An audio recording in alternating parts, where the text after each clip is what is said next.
In at least 8 U.S. states, including Wisconsin, known as the mink capital of America, a guerrilla-style war is being waged on mink farms. One string of raids this year released more than 7,000 animals, equating to almost $800,000. Virginia Bonlander's mink farm was one of those that was raided, and she joins us on the phone from New Holstein, Wisconsin. Virginia, thank you for being on Arise America. You're welcome. Tell me what happened when your farm was raided and your minks released. Well, we got a call. The Calumet County Sheriff came to our door, banged on our door, and told us that there were mink running all over the road. And this was 5 o'clock in the morning. So we got up, and I called my son. He lives in the city of New Holstein. And so he came out, and I called one other person, and he called one other person. And so in less no time, within an hour, there were over 100 people here, and they were still coming all day long. And so they came with fishing nets, traps, gloves, and they all pitched in. It was phenomenal. It was just to see them go at it, and it was amazing. It was so heartwarming to find out how many friends you have, and that really helped us. We never could have done it alone. How many mink were released, and how many were you able to get back? Well, 2,000 were released, and we've got most of them back, and we're still getting them. We picked one up today. A woman called from about a little over 11 miles away, and another couple called, couple of roads over, said they have one, so we went over there and set a trap. So we're missing about, I want to say, about 100 yet.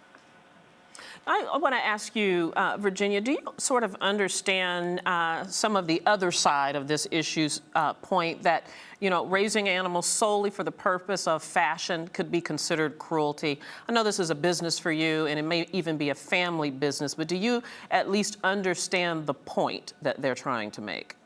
Well, I don't know if I do or not. This is our business, and we raise them for coats, for warmth, and the fat off the mink, that gets turned into cosmetics, hair dyes, polishes, hand lotion, all things like that. Is there a better way, do you think, that the opposition to this business could go about achieving their goal? No. Fair enough, fair enough. I'm going to let you go with that. Virginia Bonlander, thank you so much for coming on and telling us your story. We wish you all the best. Thank you for having me. Mm-hmm. Will Hazlitt is from the North American Animal Liberation Press Office, and he joins us via Skype from upstate New York. Will, thank you for being on the show as well. Thank you. So let me just ask you, what is the intent or the purpose that is to be achieved with these raids and releasing these thousands of animals? Well, there are roughly 300 fur farms in 23 states remaining in the United States.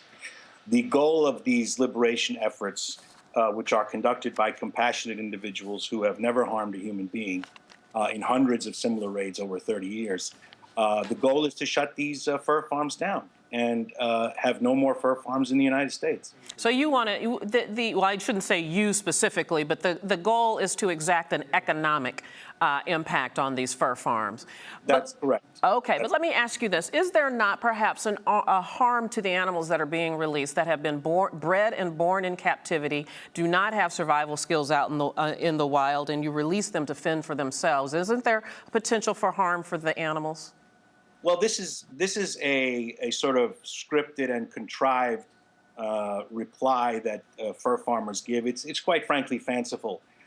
Scientists have shown that released minks do survive in the wild, and sure, I mean, they might get killed by a predator or be run over in the road, but that's a better result for them than being imprisoned in a fur farm and being terrorized and killed through the various methods that are used, such as gassing or neck breaking. Yeah, I understand how you would react to a talking point that's commonly used, but I'm a veterinarian. I do know a little bit about what I'm talking about. These animals do thrive when they're in their natural habitat, and generally Wisconsin is not. You introduce them into an ecosystem that is not prepared for them, and they are not prepared for. So there is a bit of a valid point there.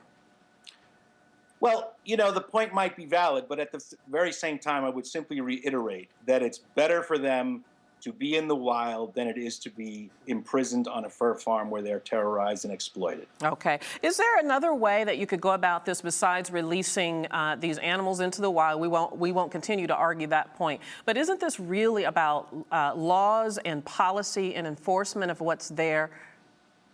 I think that the Animal Liberation Front, which of course is an underground animal liberation organization, has been instrumental since 1995, for example. 31 fur farms were closed in the United States. Now, that's not necessarily because of actions by the Animal Liberation Front, but based on public records and what can be gleaned from public records, economic reasons. So I think that from the standpoint of what the Animal Liberation Front does, it's part and parcel of the greater effort to close these fur farms down.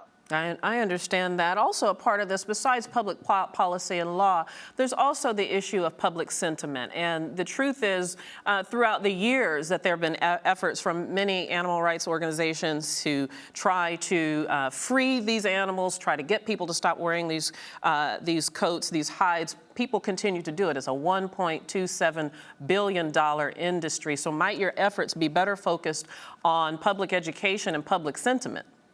I think that's, again, what I said earlier, all part and parcel of the same thing. The goal is there's a diversity of tactics. Certainly the Animal Liberation Front uses one particular tactic. Other groups use other tactics. But the ultimate goal, as I said, however you go about it, is to have these fur farms for economic reasons or because of visits by the Animal Liberation Front to have them closed down and go out of business. I would add that in Austria, Croatia, and the United Kingdom, fur farming is already banned. And in Switzerland, the regulations are so strict that there are absolutely no fur farms at all. So it's not much of a stretch of the imagination to imagine a time when there are no fur farms in the United States. All right, we'll have to leave it right there. Will Hazlitt, thank you very much for your time. I do appreciate it. Thank you.